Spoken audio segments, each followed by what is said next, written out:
আপনাকে অর্গানাইজ করতেই কীরকম কষ্ট হয়, তো পুরা দেশের আইন শৃঙ্খলা রক্ষা করতে যে কী পরিমাণ কষ্ট আপনার মনে হয় নিজেরও রিয়েলাইজ করেন।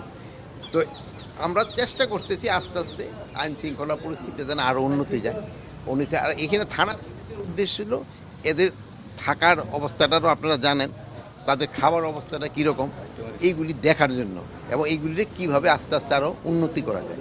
যেহেতু তাকে থেকে কাজ আদায় করতে হলে তাদের খাবারের দিক দিয়েও আমার খেয়াল রাখতে হবে, তাকে থাকার দিকেও খেয়াল রাখতে হবে। এইগুলির জন্য এখানে কিন্তু এই জন্যই কিন্তু এই ভিজিটটা করা।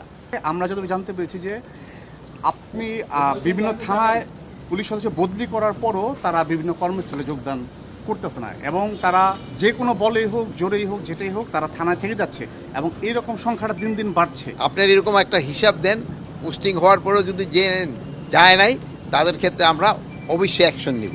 আপনারা জানেন ঢাকায় প্রায় সবই নতুন। আপনি কোথা থেকে আসছেন?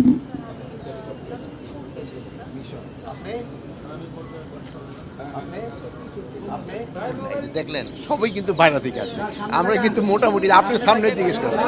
মানে উপদেষ্টা এই ধরনের একটা হিসেবও আছে, তথ্য আছে আপনার বিভিন্ন থানা। যদি আপনার স্পেসিফিক যদি দুই একটা বলতে পারেন, আমরা যাদের পোস্টিং হয়েছে তাদেরই, কিন্তু তবু আরেকটা দিক ছিল খেয়াল রাখতে হলো, আমরা এবার যে চিন্তা ভাবনা করতেছি যারা ধরেন যে একেবারে নর্মাল পুলিশ সদস্য তাদের একই ডিভিশনে রাখা যায় কিনা।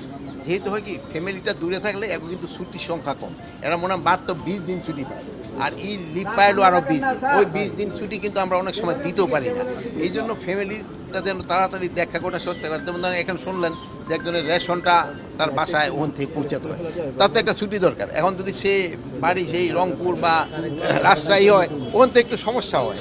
এই জন্য আমরা চেষ্টা করব নিচের লেভেলে যেন তাদের একটা ডিভিশন, যেমন ঢাকা ডিভিশন বা চিটাগাং ডিভিশন, যে এলাকার ওখানে রাখা যায় কিনা, মানে একই ডিভিশনে রাখার চিন্তা ভাবনা করা হচ্ছে নিচের লেভেলে যারা মাননীয় উপদেষ্টা যেটা আসছে আপনি জানেন হয়তো যে কিছুক্ষণের মধ্যে একটা প্রতীকী লাঠি মিছিল করবে, যেটা হচ্ছে যে আওয়ামী লীগ কিংবা এর দোসর যারা বিভিন্ন সময় বিভিন্ন মিছিল করতেছে, এবং সেই ক্ষেত্রে পুলিশের যে ইনঅ্যাক্টিভ থাকার যে বিষয়টা, সেই প্রতিবাদে ছাত্র জনতা একটা লাঠি মিছিল করবে, উত্তরাতেই করবে। এদের ক্ষেত্রে আমি দেখে কিন্তু আমি আগে কিন্তু এই আমি এটাই জিজ্ঞেস করছি, ওরা নাকি অলরেডি 2 জনকে ধরছে।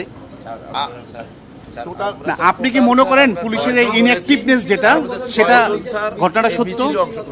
যেহেতু মিছিল হয়েছে, এটা তো আর কোনো, এটার ভিতরে তো কারো কোনো সন্দেহ নেই। মিছিলটা যেন ভবিষ্যতে না হতে পারে এই জন্য পুলিশদের ইনস্ট্রাকশন দেওয়া হয়েছে, এবং যদি তারা এটাকে ভালোভাবে কন্ট্রোল না করতে পারে তাই তাদের বিরুদ্ধে